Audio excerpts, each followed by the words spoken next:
From our State House studio in Montgomery, I'm Todd Stacy. Welcome to Capitol Journal. The general election on November 8th is just days away, so we have a special episode for you this week as we bring you sit-down interviews with the candidates at the top of the ticket. Republican Governor Kay Ivey and Democrat Yolanda Flowers in the race for governor, and Republican Katie Britt and Democrat Will Boyd in the race for U.S. Senate. We wanted these to be longer, more informative interviews, so we are forgoing the news packages this week to devote more time to the candidates. We should also mention that both races include Libertarian candidates. James Jimmy Blake is their nominee for governor, and John Sophocleous is their nominee for Senate. Also, later in the show, I'll speak with John Rogers, a pollster and strategist with Signal, about the results of their recent poll of Alabama voters. First, let's take a look at the other candidates on the ballot. Lieutenant Governor Will Ainsworth has no Democratic opponent, but he's being challenged by Libertarian Ruth Page Nelson. Republican Attorney General Steve Marshall is being challenged by Democrat Wendell Major. For the open Secretary of State position, Republican Wes Allen faces Democrat Pamela Lafitte and Libertarian Jason Matt Shelby. State Treasurer Young Boozer has no Democratic opponent, but Libertarian Scott Hammond is challenging him on the ballot. For State Auditor, also an open position, Republican Andrew Sorrell faces Libertarian Lee Lachine. There is no Democrat in that race. Finally, State Agriculture Commissioner Rick Pate is being challenged by Libertarian Jason Clark. There is no Democrat in that race either. Also on the ballot this year are 10 constitutional amendments. Plus, voters will be asked to vote yes or no on adopting a recompiled, reorganized Alabama Constitution that no longer contains racist language. We discussed these referenda at length in our last episode, which you can find online at aptv.org. If you'd like to learn more about these amendments, visit alabamavotes.gov, where you can read explanations from the Fair Ballot Commission and see a sample ballot from your county. And don't forget to vote. Polls are open from 7 a.m. to 7 p.m. on Tuesday. We'll be right back with tonight's guests. You can watch past episodes of Capitol Journal online at video.aptv.org. Capitol Journal episodes are also available on APTV's free mobile app. You can also connect with Capitol Journal and link to past episodes on Capitol Journal's Facebook page. And you can listen to past episodes of Capitol Journal when you're driving or on the go with Capitol Journal podcasts. Next, I'm joined by Governor Kay Ivey. Governor Ivey, thanks so much for coming on Capitol Journal. Glad to be with you, Todd. This is my first visit with you, and I'm proud to be here. That's right. Last time you were on, I think, was Don's last show, so I really appreciate you coming on. And here we are. It's election season. Election day is just a few days away. So you're out on the campaign trail. So let me ask you, what are you telling voters? Why should they elect you to another term? Well, Todd, let's start by remembering that we are Americans, and America is built on a premise of democracy where the people, informed people, vote and cast their decisions. And we're in a republic as well, and that means our people elect others to represent them at the state, the local, and the federal level. And that's important, that we all as citizens recognize our right and our duty to protect America and to vote on November the 8th. Polls open at 7, close at 7, and it gives the people the opportunity to vote and cast their informed decisions. So I'm eager to serve again. We've laid some strong foundations in my first term. We started with infrastructure, rebuild Alabama, and improve the roads and bridges and our port. We've made some strong foundations in workforce development. We've made strong foundations in building the best business climate in all 50 states. Businesses know if they come here, they can thrive, and new businesses are looking forward to coming, and because of that, we've achieved the lowest unemployment rate in the state's history. So we've laid some pretty strong foundations, but the future of our state, our nation, and our world depends on the quality of education of our students. So education is going to be my number one priority for the 4 years going forward. And during my first term, we started laying those foundations with a strong start, strong finish. And we've been focusing on recently reading and numeracy, reading and math improvements. And the legislature, in their wisdom, passed the Alabama Literacy Act and also the Numeracy Act. And those two bills have been very helpful to our people. And we've got to continue focusing on that so we can teach our students to learn well, read well by the end of the third grade, and then start reading to learn. So we've got a mission ahead, and we, in the next 4 years, will be going some places in education like we've never gone before, from birth to workforce. We're going to come out with a very strong package to improve the quality of education that our students are getting. And we'll ensure that our teachers are well equipped to guide our students into getting the jobs of the future. Our graduates of students today are going to be filling the jobs at Lockheed Martin and Hudson Alpha and Mazda Toyota and many of the small businesses that need good workers. And remember the School of Cyber Technology and Engineering will be putting students in jobs all across the state. So we're going to focus on education in a big way. That's plain and simple. Mm-hmm. Well, I was going to ask you about that because I have been hearing things about, maybe some policies, proposals y'all are cooking up, looking forward to next year. So we had some promising results from the NAEP scores, especially at the elementary level, where we didn't see the kind of learning loss. We saw some gains, in fact. But we still have quite low proficiency in math and reading. So I hear you say you want to focus on education. How specific can you be in telling us what needs to happen to improve those proficiency numbers, to improve those schools? We've got to have our students learning at high standards, and during my first term we set strong standards and aligned our assessment system to those standards, and it paid off because it showed that we were focusing on reading and math. And like you say, Alabama did not lose ground. We held our own while other states dropped, but we made some progress. But the NAEP results clearly show that there's a lot more work to be done here in Alabama, and we're going to get on that in a very specific way. So stay tuned for our package that's going to come out, because it's going to be a package, like I say, where we've never gone before in education. And we'll equip our teachers to be sure that they can guide our students to the jobs of the in demand in the future. You mentioned the Literacy Act, and that was a big legislative accomplishment. And I think you can tell from the scores that it seems to have paid off. However, the legislature has twice now tried to delay that the implementation of the accountability, and succeeded last time in delaying the Literacy Act accountability provision, the holdback provision. I guess it's too early to say whether you're going to see another proposal like that, but what's your take on that? Would you veto again a delay? Let's be clear on that. The legislature passed a good, strong literacy bill with the holdback provision in it, and should that bill for some reason be opened and they resubmit that bill with a rollback to the retention, that's a bill I will veto. I will veto it strongly, because we need to keep our focus strong on being good, proficient readers by the end of the third grade. Mm-hmm. Turning to budgets, we're seeing record budget surpluses here. I mean, a lot of this is the economy, just really being a growth economy. But a lot of this is coming from the federal government, as this tax dollars kind of trickling down. That has the surpluses have a lot of people in this building, a lot of lawmakers talking about tax cuts, tax rebates at least. What's your take on this? Would you be in favor of tax cuts or tax rebates? Because after all, it's going to be your budget that they start from.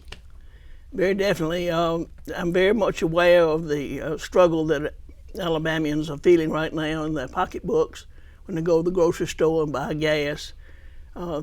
Times are tough for them right now. I'm very sympathetic to that. At the same time, we've got to be very prudent, and I give the legislature a lot of credit, even going back to the days when I was lieutenant governor. they manage the money wisely and prudently, and that's one of the reasons that the state's in such good, sound financial footing today.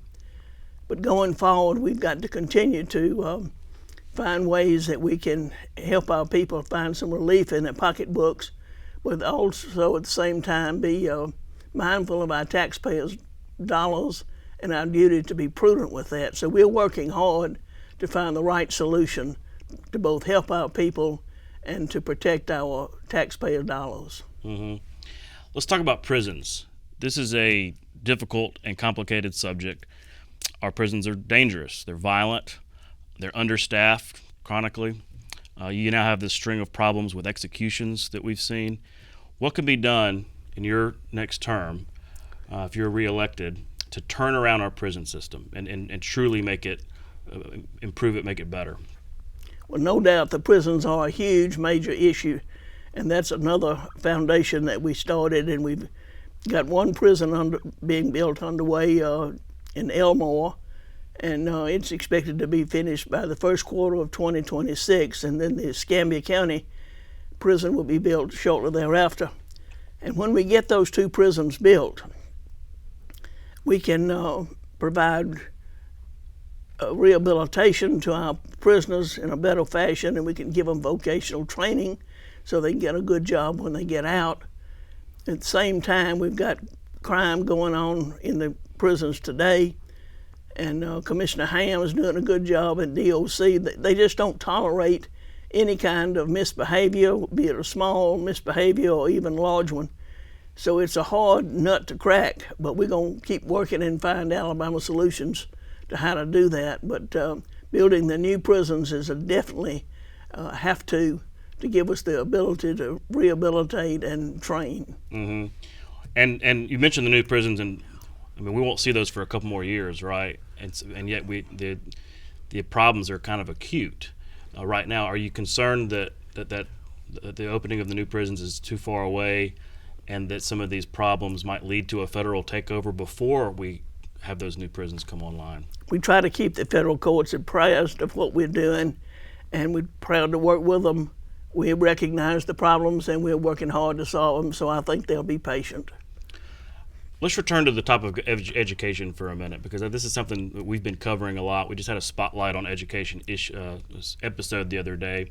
We focused on the issue of school choice some, and especially the idea that a lot of people are talking about school choice as almost like a buzzword, but when you get out of the specifics, the policy really matters. We looked at here in Montgomery some of these conversion charter schools that are offering more flexibility and really starting to see some results. We're talking about charter schools being more part of that conversation. Might we see school choice, charter schools be a part of your education package next year? Everything's possible, because we're going to have a complete focus on improving education, whatever that means, birth to workforce. And we'll be scrutinizing what we can do to really sincerely make a difference in what our students learn and how well they learn it, because these students are our future. The whole future of our state and our world depend on the quality of education our students get, and we got to get this right. And education needs to be addressed, and we're going to do that in my second term. Well, Governor, we're out of time, but I really appreciate you coming on the show, and good luck on Tuesday. Well, thank you so much, Todd. Great to be with you. We'll be right back. You can watch past episodes of Capitol Journal online anytime at Alabama Public Television's website, aptv.org. Next, I'm joined by Yolanda Flowers, Democratic nominee for governor. Ms. Flowers, thanks for coming on Capitol Journal. Thank you, Mr. Todd, for having me. I do appreciate it. Well, you're so welcome. Eager to have you on. Could you tell me more about your background and why you decided to run for governor? Well, I was born in Birmingham, born and raised there. I left here in '78 to further my education once I graduated to Tennessee. I traveled there, and that's where I obtained my degrees, various degrees. The first was a speech at the Pellissippi State Community College, and My bachelor's and master's were obtained at the University of Tennessee at Knoxville. And I am running for governor because I just see how out of order our state is. Out of order, it's just discord, dissimilarities and disparities. It's a lot of things that are not right for all of us. And so my heart is just pivoted towards our state to make sure that our state is healed. There's so much going on that is not right, and has been like that for over 200 years, you know. So, and being an African American woman and seeing how cross burnings have taken place, a lot of the discriminations and racism, it's just time that Alabama just stop that. It ends it, you know, and we all consider each other as family because we are. You know, I just think about Alabama, you know, her name that was given to her by the Native Americans, our brothers and sisters, which means tribal town. And to me, that spells unity, togetherness. And so far, we have not been that way, that prophetic name that was given to us by our Native American brothers and sisters.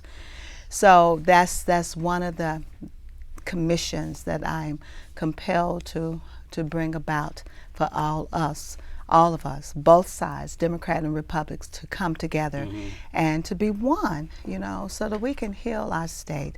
Yeah, people come from different walks of life, but those of us who were born and raised here, we're her children, you know. You mentioned, you know, Republicans. It's no secret that Alabama has trended pretty heavily Republican in recent years. So how are you hoping to overcome that and get people to not just vote that straight ticket? Talking about the straight ticket this time or just in the future? Just in general, just given the advantage that Republicans have had over the last several years in statewide elections, how do you want to overcome that and tell them that they can cross over and vote for you? Well, it is simple. If you have the same ideas, the same desire for Alabama to be healed, for Alabama to not be the scourge of the whole nation, and not just the nation, but nations. We have been talked about far and wide, not just in our own country, but countries.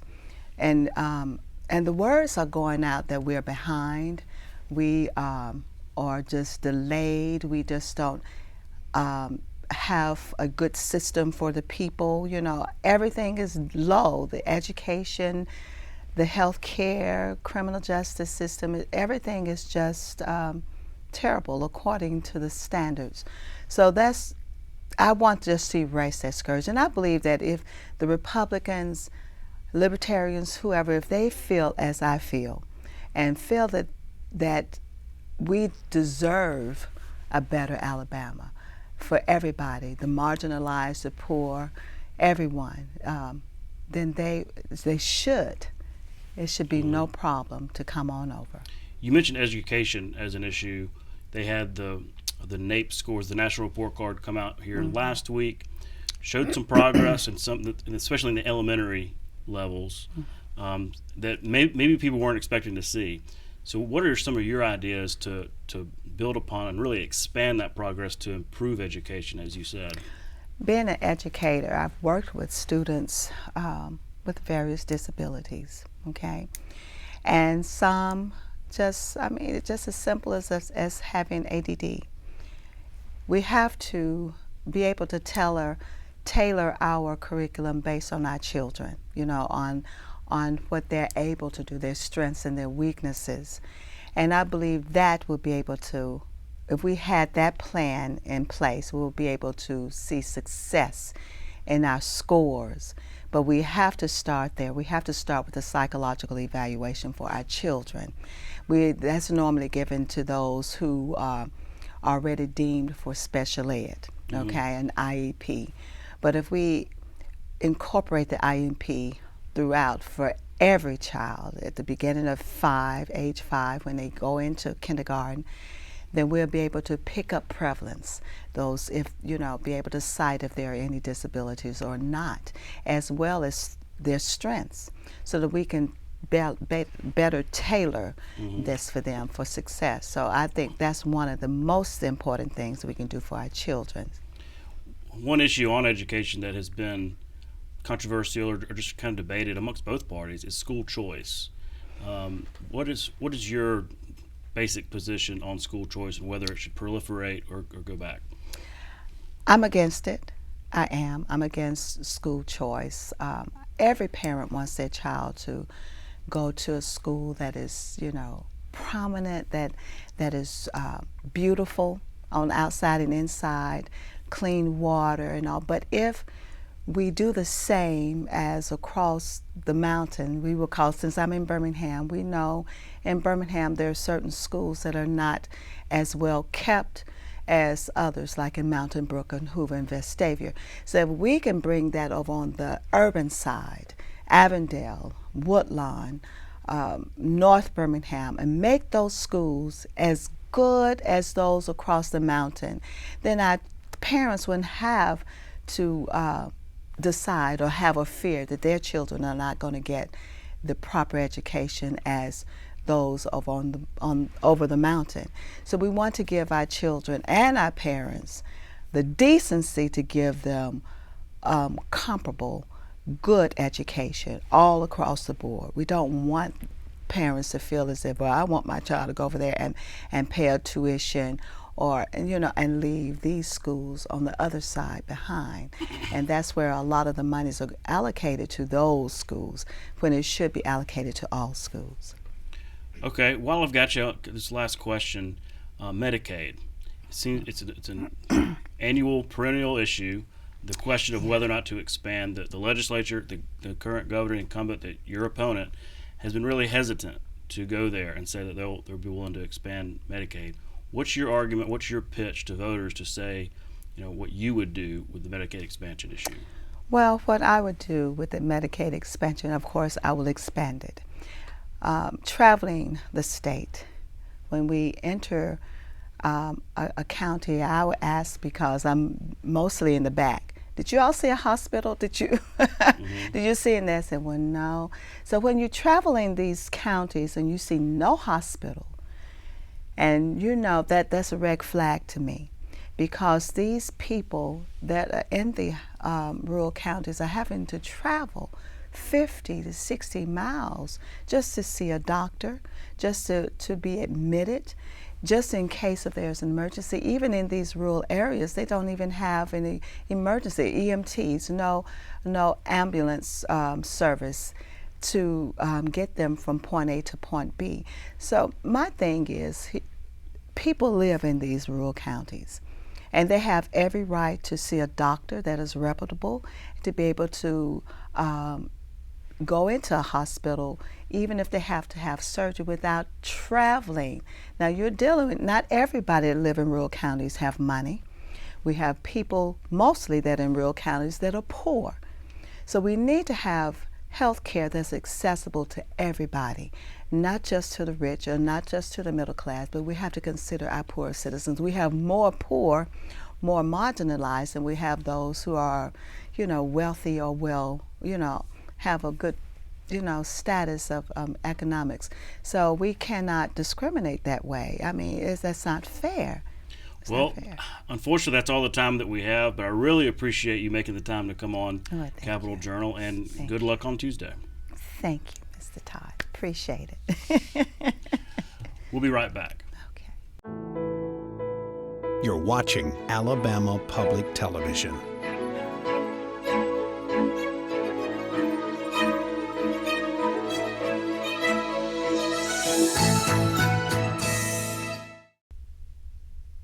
Next, I'm joined by Katie Britt, Republican nominee for the U.S. Senate. Katie, thanks for coming on the show. Thank you so much, Todd. I appreciate you having me. Well, election's just a few days away. Yes. You've been active on the campaign trail. I've seen it from Instagram and whatnot. So what is your pitch to voters? Why should they send you to the U.S. Senate? Yeah, well, we have been crisscrossing the state, getting to know people, listening to them. But it's clear that people believe our country's moving in the wrong direction. They want someone that's going to stand up and fight for their children. I'm going to go fight for our Alabama values and for opportunity for the next generation. And so having that voice, that seat at the table, that's what I hope all voters know that I plan to do and give them. Well, assuming, if you do get elected, you'll be serving in the U.S. Senate. A big decision there, or a big part of that is what committees you end up serving on. Yeah. As you know, you've been up there. So are there any committees that you've been eyeing in particular that you want to try to lobby for? I mean, I hear there's an opening on appropriations. Yes. So one of the things I think is important is that we approach it like a team. So Coach Tuberville and myself looking at where Alabama's needs and how do we make sure that Alabama is covered. Importantly, we need someone on armed services, we need someone on appropriations, we need someone on agriculture. It doesn't matter to me which one of us is on which one of those, but want to make sure that Alabama has a seat at the table on every single one of them. And currently, as you know, Senator Tuberville is on ag and armed services. Additionally, when you kind of look across the board, I think commerce is really interesting. It has a window and responsibility for authorization for several things that touch our state, everything from NASA to NOAA, and then obviously transportation issues, broadband, which we know this state continues to need desperately as we continue to move in the right direction, making sure that we have connectivity all over the state, no matter your zip code. Also, banking is a really good one. I also believe intelligence would be, give me incredible insight as we look at what we're dealing with across the world right now. I believe our leaders need to exhibit peace through strength. And so knowing the ins and outs of what we're facing, making sure that our military therefore can be the best equipped and ready and prepared to keep our warfighters safe and our country strong. So all of those are things I'm interested in, and I'm sure there's several more that have a nexus to Alabama where I can really be a voice and a champion for the people of Alabama. Well, looking post-election, it looks like all the forecasts say that the House is going to be controlled by Republicans. That's most likely. The Senate could go either way. Right. We may not even know on election night because of the situation in Georgia. But in any case, we're likely to have divided government again. So if that's the case, do you think there will be opportunities for Congress to work with the administration, or do you maybe there's some common ground there, or do you think the two sides are too entrenched? Yeah, so I'm going to disagree a little bit on the first part. I believe that the red wave is going to not only allow us to take back the House, but I think we will decisively take back the Senate. You know, when you look across the nation, inflation is hitting people hard. Our retirees obviously saw it first, but hard-working Americans aren't able to make ends meet. You look at crime spiking across our country. I mean, even in this state, we've lost 8 law enforcement officers in the line of duty this year alone. And you look at the education space where we've dropped across the nation. And I know Alabama actually made gains. I think that is a direct result of us getting kids back in the classroom as soon as possible. But across the nation, we're down 8 points in math and 5 points in reading, and that stuff matters. And so I believe that energy and people wanting us to preserve the nation we know and love, preserve the American dream for the next generation, will carry us into a decisive win. On that note, I believe we will have a divided government then. Republicans will have both the House and the Senate, and obviously with a Democrat in the White House. I think importantly, that'll allow us to stop President Biden's reckless agenda. There are so many things that have been passed in the last 2 years that have unfortunately been to our country's detriment. And so I believe that we will be able to stand in the gap there. Also, the same thing with nominees. When it comes to finding places to work together, I certainly hope that we can do that. I understand immigration. People have different ideas on what our immigration policy for this nation should be, but I believe that we should all be able to agree. I think the border is different. The border should be sealed and secure. That's a matter of national security. It's a matter of ending the humanitarian crisis on our, on our own soil. So I think sealing and securing the border, getting that in front of President Biden, also finding other places that we can, both the House and the Senate can come together and put things in front of him and make him come to the table and move this country in the right direction. Well, that's interesting. You're very confident, and I am. You're buying on the market. Absolutely. We've got really good candidates, and there's one all across the nation, but the one I'm watching is Washington. I want you to watch Tiffany Smiley. She's special. That is interesting. Yes. Let's talk about spending. I don't think it's really in dispute that the really unheard of, unprecedented spending from Washington, COVID-related, COVID-adjacent, really contributed to inflation, the inflation we're experiencing now. But it's also true that turning off that spigot, that federal spending spigot, can be painful. It can be unpopular. It could also have recessionary effects. So how does Congress find the right formula, if you will, to set the budget on a path to balance? Yeah, so it's a multi-pronged approach. I believe in a balanced budget and believe that obviously you have to do that at home. I have to do that at home. Our country should be doing that each and every day. If you look at Rand Paul's 5-penny plan, that allows, taking 5 pennies from every dollar we spend over a course of 5 years would allow us to finally balance our budget. Some version of that, I think, where you are making those incremental steps to achieve the goal that you need is something we should look at. Additionally, I think that there are departments and overburdensome regulations, that administrative state, that is actually costing taxpayers additional money and hurting them in their own pocketbook, that we could rein back. It's things like the Department of Education that we could get rid of.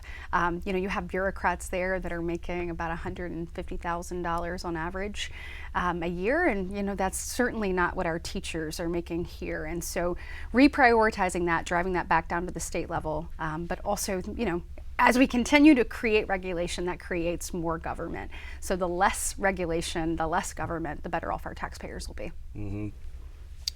If you are elected, you'll be the youngest Republican woman ever elected to the Senate. You'll be the only Republican senator who is a mom to school-age kids, right? It's a different perspective. So how do you think that perspective that you would bring to the job might impact the Senate body and that Republican caucus? Yeah, so I believe this is the year of the parent. And so I've been talking about this all over the state. You see parents and grandparents waking up, after COVID and children being locked out of the classroom, and what we've seen, and wanting our children to be educated and not indoctrinated. You see what's happening just all across the country and in our own communities. You see how the crisis at the border is affecting our not only communities but our schools, with the fentanyl that's coming across and that reaching our children. And so I think I bring a different perspective. I think, being a 40-year-old mom of 2 who runs carpool and does concession stand duty and listens to what children are talking about, knows the challenges that we face as parents, I am hopeful that I can provide and be a loud and a forceful voice for parents across not only Alabama but our country, because I think we're the first generation that is looking at possibly leaving our children and our grandkids with less freedom and less opportunity than we had. So standing up and fighting to preserve that American dream and being a voice for that for our kids, I'm excited to be able to have a seat at the table. Well, you've been a press secretary. I remember those days. You've been a chief of staff. Remember those days.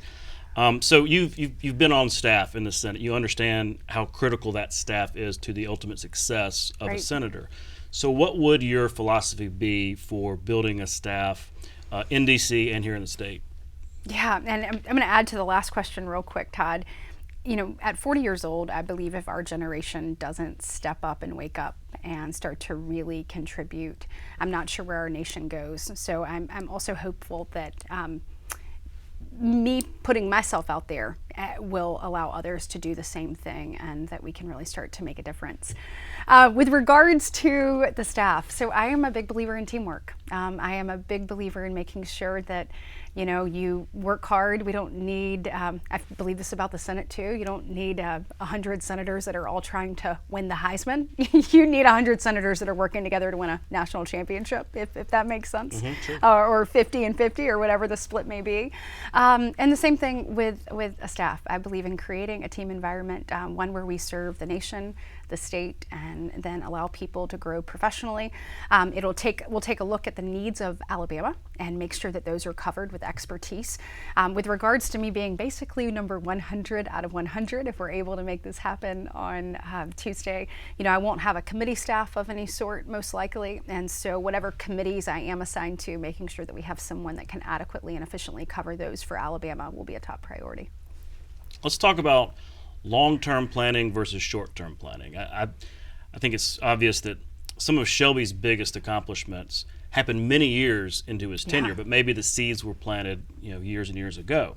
So how would you, as a senator, keep that long-term focus while also dealing with the day-to-day, the week-to-week, the things that kind of come up and keep you busy? Absolutely. Well, I couldn't agree more. I mean, he really was a visionary in so many ways when you look at what he was able to accomplish with the port or with science and engineering, or even the work there at our military bases, Redstone being chief among that.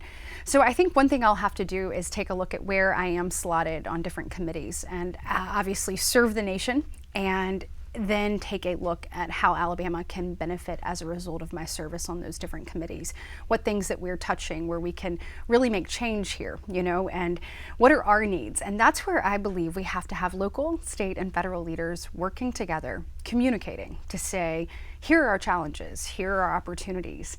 How do we take advantage of these opportunities to create a pathway to success for more Alabamians? And these challenges, these impediments, things that are keeping that next generation from achieving or being, how do we have tough conversations and tackle those head on? So in addition to kind of keeping up with the day-to-day, I will be working with people, local, state, and federal, to say, where are we and where do we need to go? And then figuring out how I can create an opportunity to put Alabama in the best place possible to move forward in those areas. Well, we're out of time, but I want to say how much I appreciate you coming on the show. And good luck on Tuesday. Thank you so much. I really appreciate it. And I hope, to all of your viewers, I hope to be able to earn their vote. Okay. We'll be right back. You can watch past episodes of Capitol Journal online anytime at Alabama Public Television's website, aptv.org. Click on the Online Video tab on the main page. You can also connect with Capitol Journal and link to past episodes on Capitol Journal's Facebook page. Next, I'm joined by Dr. Will Boyd, Democratic nominee for the United States Senate. Dr. Boyd, thanks for coming on Capitol Journal. It's an honor being with you, sir. And we were admiring each other's cufflinks earlier. Oh, yeah. I'm a cufflink man. I think you're one of my first guests to have cufflinks. I really like that. It's the state of Alabama. State of Alabama, and I like yours better. Very cool. Yeah, very nice, very nice. Well, you're running for the United States Senate. You're around the state campaigning. Can you share with viewers more about your background and why you're asking voters to send you to the United States Senate? Sure. By degree, I'm an engineer. I have an MBA, so there's a business background there. I also have degrees that relate to Christian clinical therapy. They relate to religion, management, organization, and leadership. I've been a professor. I've been a dean. I'm a public servant, former elected official, mechanical engineer. But as it relates to what I'm doing right now, being a bishop and a pastor, I'm just a servant to people. I'm running because I want every Alabamian to have a shot at the American dream.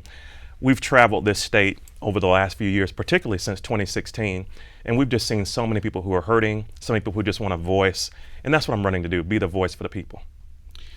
A big part of being in the United States Senate is the committees you serve on. That really kind of determines your pathways to different areas of focus. Have you given consideration to, if elected, what committees you would want to serve on and kind of what kind of work you would want to do? Committees that relate to serving Alabama best of interest to me are the Armed Services Committee. Obviously, business and technology is important to Alabama, especially the North Alabama area where we have the Redstone Arsenal.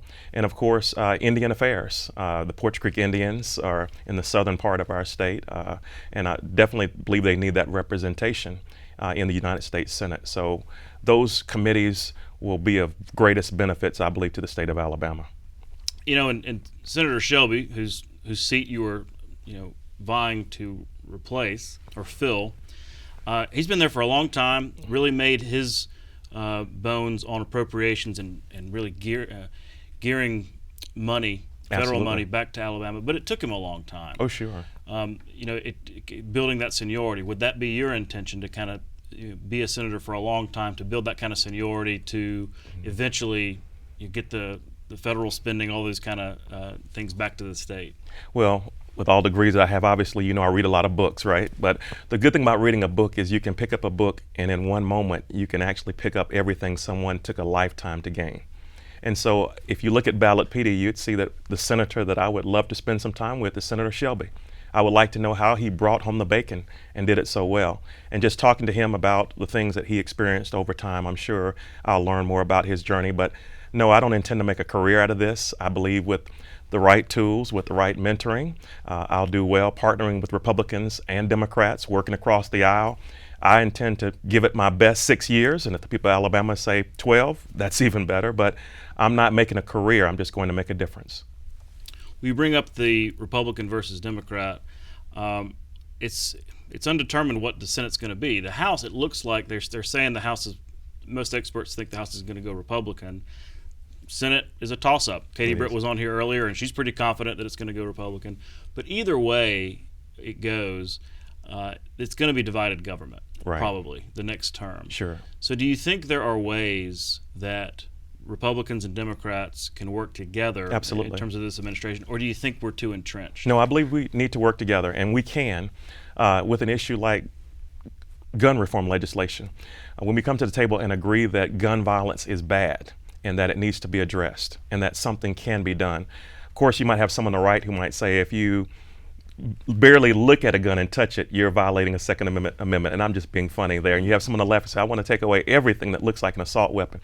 You can't go in with those two extremes. You have to walk in the middle and say, let's agree that 3,400 plus injuries with a gun every year in Alabama is bad. Let's agree that over 1,400 people dying in Alabama because of gun violence is bad. Let's agree that 500 people every year in Alabama hurting themselves and even killing themselves because of guns is bad. Let's agree that being second in the nation with gun violence is bad. And with that, work your way out from the agreement on the gun violence issue. Maybe you can start with it's extreme risk protection orders that we're addressing. Maybe there's a waiting period that we need to address, and you step your way out. And as you do that, you have to work together, compromise along the way. Not just walk in with, this is my agenda as a Democrat or yours as a Republican. We might have our background ideologies, our values, our beliefs, which are great. That guides us, our principles that we want to operate from. But from the art of politics, if you want to call it that, there has to be compromise and working together. Well, let's talk about spending, federal spending. Over the last couple of years, you've seen really unprecedented federal spending, COVID-related. Right. You had the CARES Act. Then you had I guess they quit calling it Build Back Better, but some of the infrastructure bill now. ARPA, the American Rescue Plan Act, and then another bill on top of that. So a lot of federal spending, and it's not much in dispute that some of that has contributed to what we're seeing now with inflation. So how does Congress maybe dial back that excessive spending, or maybe what some call excessive, but not go too far to where it maybe causes a recession? That's a tough balance. It is. And of course, being a former business professor, I had to teach about fiscal policy, monetary policy. Today is one of those days where we added over 200,000 jobs, of course, to the economy, and people are working and doing well, but we're arguing that the inflation may be there rising. Interest rates are still going up. The Federal Reserve is making decisions about how to cool things down, how to slow things down. All that being said, I think the big picture is that, yes, spending needs to be slowed down a little bit, but at the same time, you have to look at areas that Alabama is struggling in and figure out how you can best fund their areas or give them money to do what they need to do. Let me give you an example. Last night I was in Greene County. In Greene County, during the pandemic, those people of color, African Americans who are in community college, 1 out of 3 suffered some food or nutrition problem over the last few years. 70% of African Americans who are in that same category, demographic, in school, community college, experienced some type of homelessness or nutritional crises over the last few years, 70%. So I think we have to look at what's important. We've left so many people behind. 800,000 people are in poverty. The congressional districts I rode through have over 120,000 women who are without health care. You're seeing right now we have an interesting state where we have a dependence on the federal government more than other states. Many states enjoy 25% coming from the federal government. Alabama is probably closer to 40, if not higher. But then we turn around, we have regressive sales tax on groceries. So again, we have to look at it from the micro level, then the macro level. I think we have to look at taxation. I think we have to look at what we're doing in terms of raising revenues in Alabama. Let's look at if there are any other opportunities for us to bring money in, and again, judge and evaluate how we're spending it. A lot of federal dollars are put on the table for Alabama, and we don't take advantage of them, especially when it comes to transportation. So answering your question a different way, I want to make Alabama a manufacturing magnet in that I would love to see us lessen taxes, loosen regulations, allow manufacturers to pull more money in so that they can employ more people in Alabama. As people go to work, they're infusing more money into the economy. And I know it's a controversial issue, but even when you look at student loan relief in some capacity, whether that's because of a Pell Grant or some other grants, 10,000, 20,000, you're looking at more than 40 million people who could benefit from that. So that being said, Alabamans could have more disposable income when we look at strategically how we can help the people who are contributing the most. I think we also have to go a step further and even look at, we talk about immigration and crime being an issue, but as it relates to immigration, we have to address the fact that we have brain drain happening right here in Alabama. We educate people well. We have great colleges. I was on Auburn's campus yesterday, UAB, heading to another campus tomorrow, and maybe even Tuskegee later on in the afternoon. We educate people, but because of visa issues or because we're not really effectively looking at how we can retain talent, they're going off and they're going to help economies in other countries when we want them here. So again, macro, big picture, putting people to work is important, but we have to make sure we have the right skill sets so they can fill manufacturing jobs. So in these pass-through businesses, they can pay more money to employees, reinvest in capital, keep the businesses growing, and making Alabama a more competitive state. If elected, you would be, if I'm not mistaken, the first African American elected in Alabama statewide to statewide office. That's a pretty significant thing. Talk about how significant that could be. The impact you could have not just in Alabama but in the United States Senate, and maybe even for others, for the younger generations looking to future runs for office. Well, before I do that, if I may, we have a historic ticket. We have not only myself, African American, becoming the first United States Senator from our state, but we also have an African American female running for governor, an African American female running for lieutenant governor, an African American female running for for Secretary of State, an African American male running for Attorney General. That's historic all by itself. And then you have a record number, I guess, of African Americans running up and down the ticket. I think when people, particularly in the areas that I've been going through lately in the Black Belt and even other parts of Alabama, see someone, a person of color, they say, maybe there's an opportunity for me. And if I could be very transparent, very blunt, when we are in 2022 looking at SCOTUS, the Supreme Court of the United States, discussing whether or not we violated some type of, pre-clearance issues, or maybe we're dealing with Shelby v. Holder, or maybe we're dealing with the drawing of congressional lines. People feel like the percentage of African American vote has been diminished from 27% down to 14% with just the drawing of congressional lines alone. That's not to mention the John Lewis Voting Act, the desire for there to be early voting, and a whole lot of things we could discuss from a Secretary of State point of view. Those issues alone, and going into the Black Belt, where in Lowndes County they're still struggling to have septic and sewer in its proper setup. In Pickens County, where they don't even have a regional hospital, and if you're hurt in Aliceville, you have to drive 51 minutes to get to Tuscaloosa to receive treatment. When you're looking at Alabama in many ways looking like a third world country, and you want businesses to come in and invest in Alabama, they have to see that we're a state of belonging, inclusion, diversity, etc. So when you have a historic slate, and not just a slate, but you have prayerfully on November 8th, the first African American elected United States Senator, I think it sends a message nationwide and even across the world that Alabama is ready to move forward and embrace diversity, embrace differences of ideas, backgrounds, and upbringings. We already know that we're there, but I think just seeing it, as you point out, younger people like my children, my son who's in college, my daughter, oldest daughter who's in high school, a junior, and even my 9-year-old who thinks she's 29 years old, when they can look and see someone that's been running, fighting for them to succeed, actually do it, they can say, you know what, I can do the same myself. Well, Dr. Boyd, we're out of time. Wow. But where'd all the time go? It goes quick. But thank you for coming on Capitol Journal. No, and, thank you and so good, much. Good luck Appreciate on it. Tuesday. Oh, well, thank you so much. Appreciate it, sir. We'll be right back.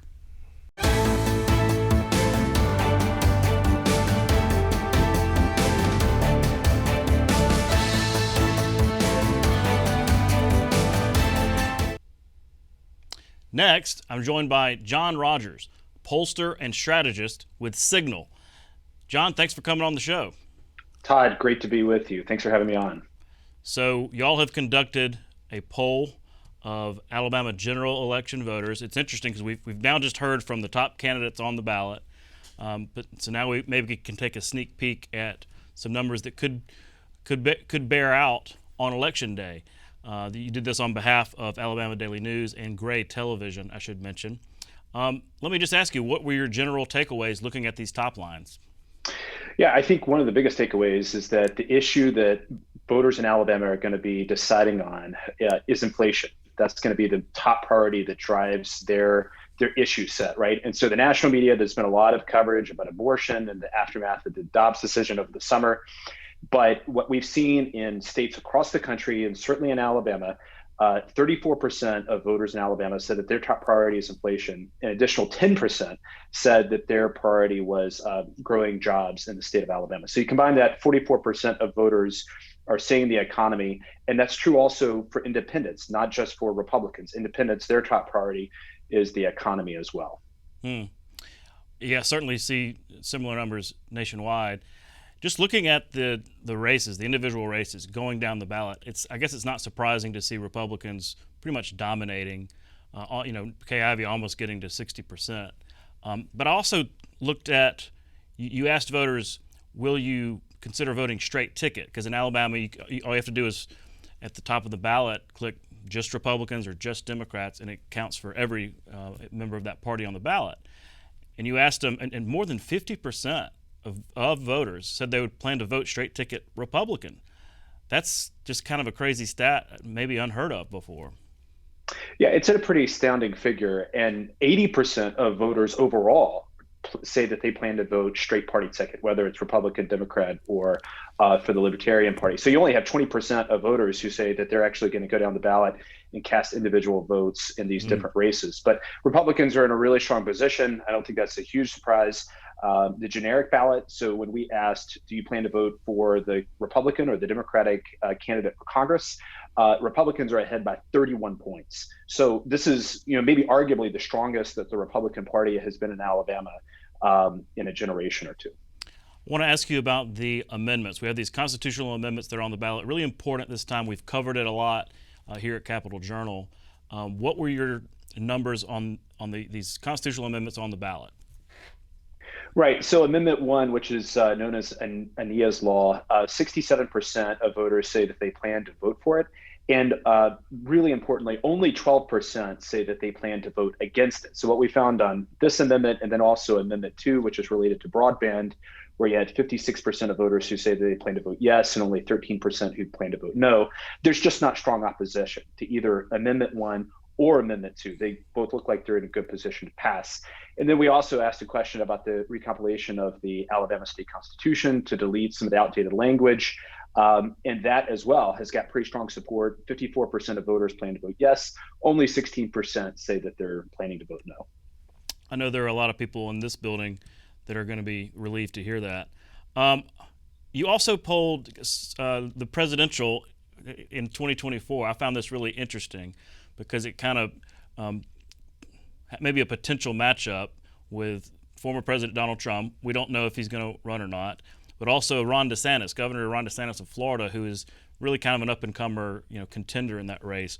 What were the implications of, Trump versus DeSantis, and maybe DeSantis without Trump on the ballot when it comes to a potential Alabama primary?